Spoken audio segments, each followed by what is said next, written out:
What's up, people? It's your man Urban Lover coming from your mama's basement, baby.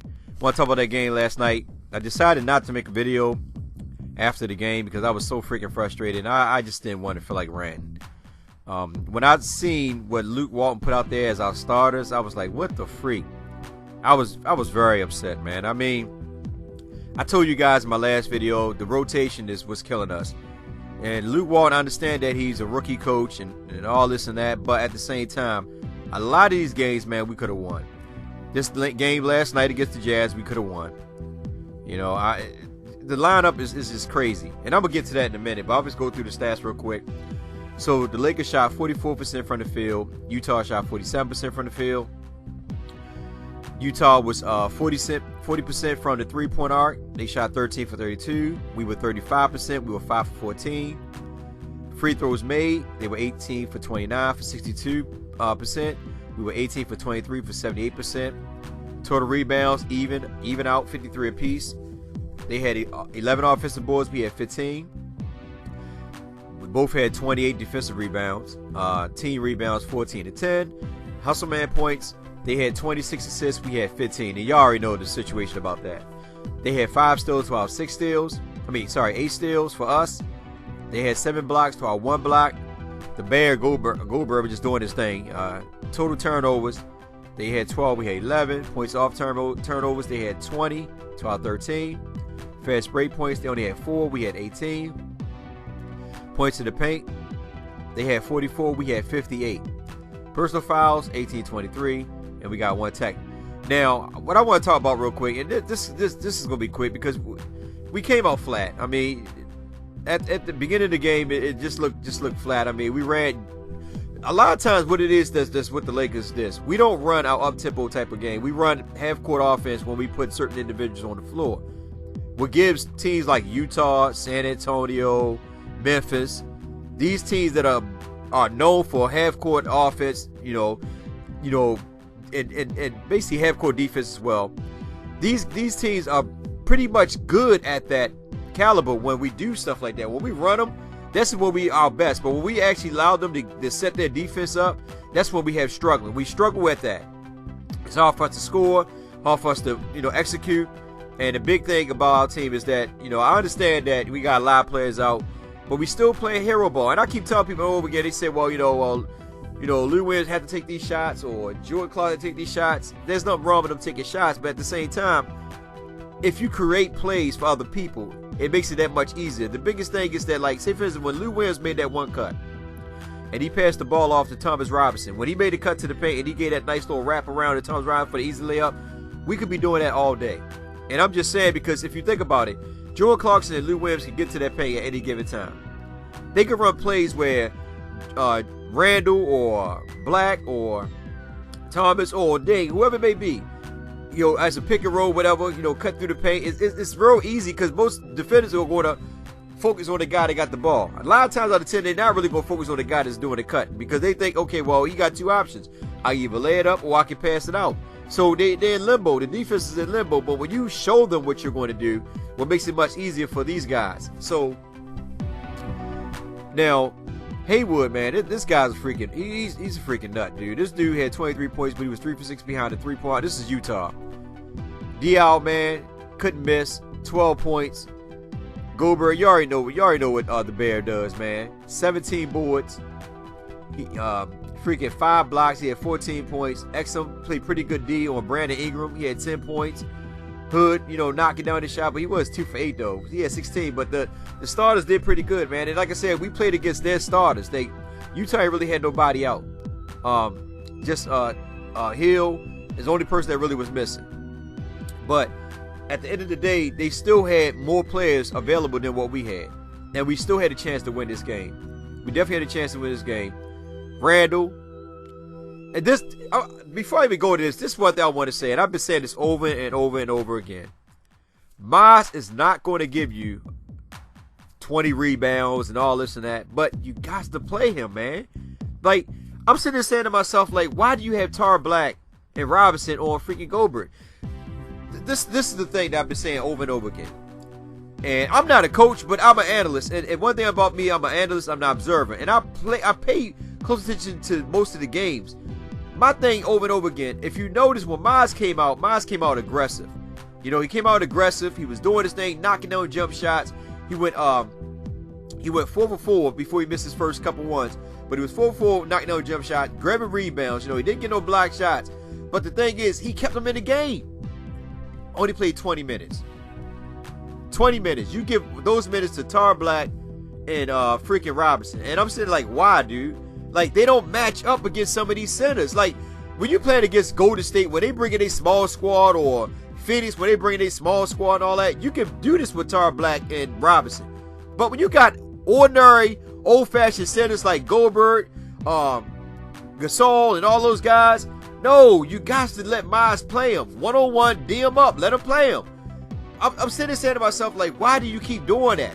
Like, the starting five that you brought in was terrible. Like, for real, you know, freaking Metta World Peace. I mean, look at the squad. Metta World Peace can't shoot. He's done. Luol Deng hasn't been doing nothing. Brandon Ingram is struggling. Randall can't shoot. Only one can shoot out there was Miles. And I'm sitting there saying, like, dude, what's up with this lineup? Like, you try so hard to keep that second unit intact. Like, you can't do it right now. We hurting. You got to start. You got to start Clarkson. Even if Clarkson struggled, you still got to start him.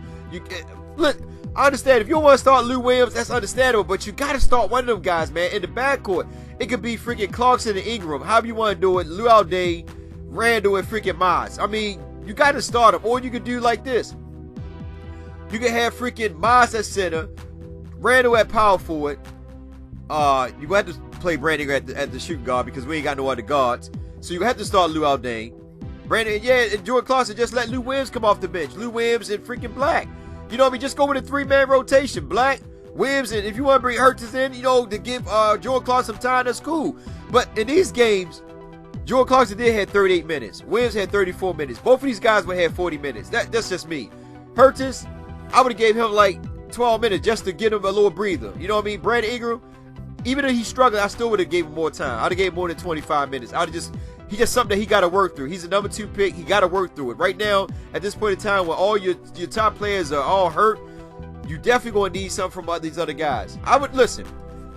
Furthermore, I'd have brought Zubac in. You know, what the freak? I mean, think about it. I mean, what do we have to lose? If like I'm sitting there saying, like, I like Robinson. Don't get me wrong. I like Robinson. But the matchups are not there. They're just not there. When Goldberg is in there, man, you got to bring Miles in, man. And Miles was hot. He was killing. And one thing about Miles that I keep saying over and over again that he does for the team is this.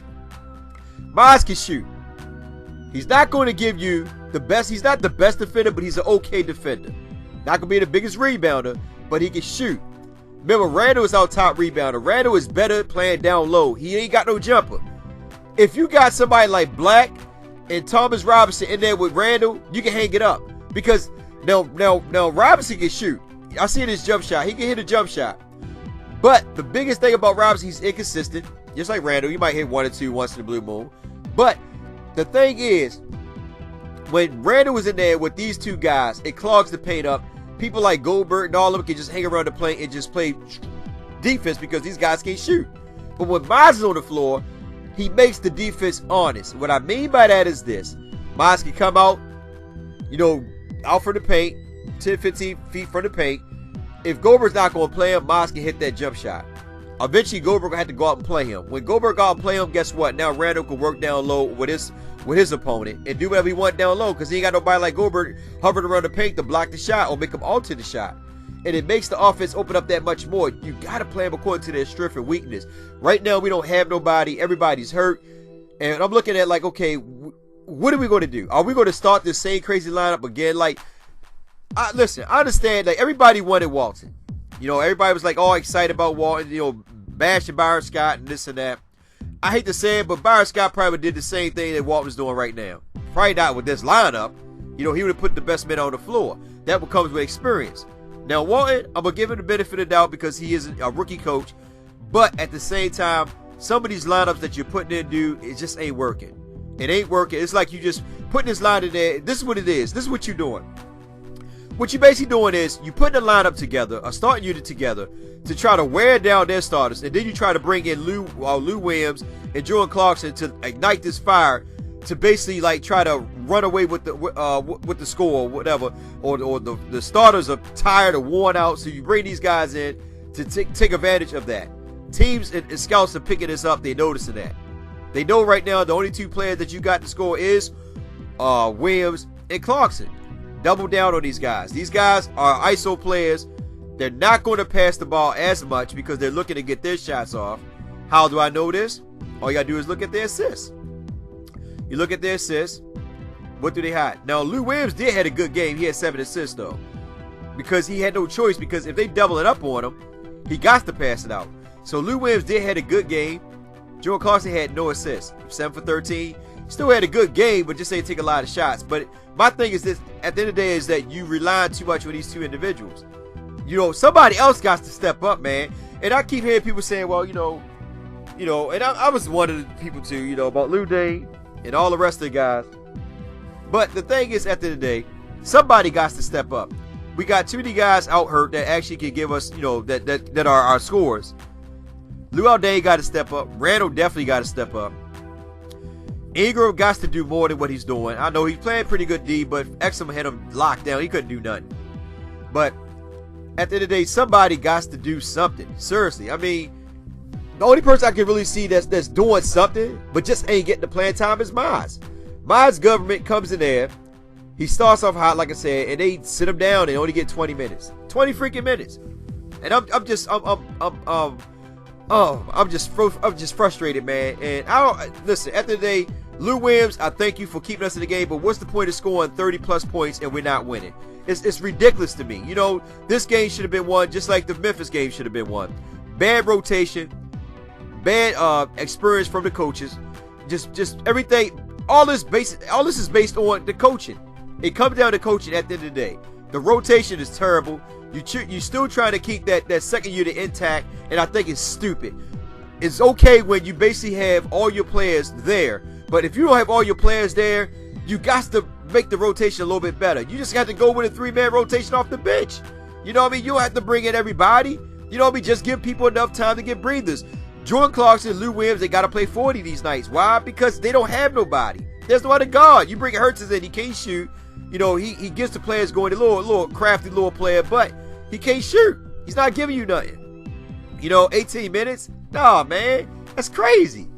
Then you try to go with a three squad, Jordan Clarkson, Hurts, and Lou Williams? Seriously? Listen, I don't know.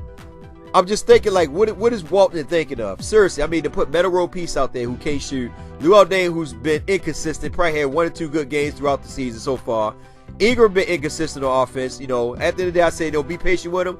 But certain games, you got to be crafty. Like, I don't mind Ingram if he played good defense. I don't mind that. But at the end of the day, when you go 1 for 6, dude, be aggressive. Go to the basket. Draw fouls. Do something. Do what you usually do.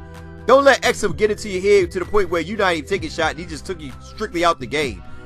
And that's one thing Ingram did have good strength on, is that if he wasn't hitting shots, he was going to the basket. Ain't do that too much this game. Ain't really do anything. You know, Randall, ticky-tack fouls and all this and that. You know, can't hit a jump shot. That's the reason why I say Moss got to be in there with Randall. Because Moss, you know, when Moss is on the floor, Randall played much better to me. Because Moss actually moves out and it allows Randall to be able to just go down low and play to his strength. But when you got Tar Black and freaking Robinson there with him, it's just terrible, man. There's no space. It's all cluttered up in the paint, and it's easy for defenders to guard us, man, because we ain't got no shooters. So you got to let Miles get more playing time until the players come back. 20 minutes just ain't going to do. You paying him all this money, you got to utilize him. And to me, Miles is the better pickup than freaking Lou Dane. And I was hard on Miles, you know what I'm saying? I was happy about Lou Dane because I'm thinking like, all right, Lou Dane, you know, he going to bring some energy to the game. Lou Dane been the biggest disappointment to me besides Miles. Miles been playing pretty good. And I don't know, I'm just frustrated. Like I said, I'm not going to rant. Just want to share that. The rotation is bad. You know, you guys can disagree with me if you want, but the rotation is terrible. Listen, the starting 5 that he had on there, please don't put that starting 5 in there again the next game.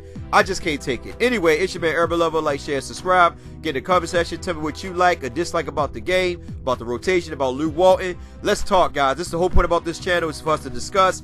With that being said, y'all have a blessed day. Take care out there. Be safe out there. And I love you guys.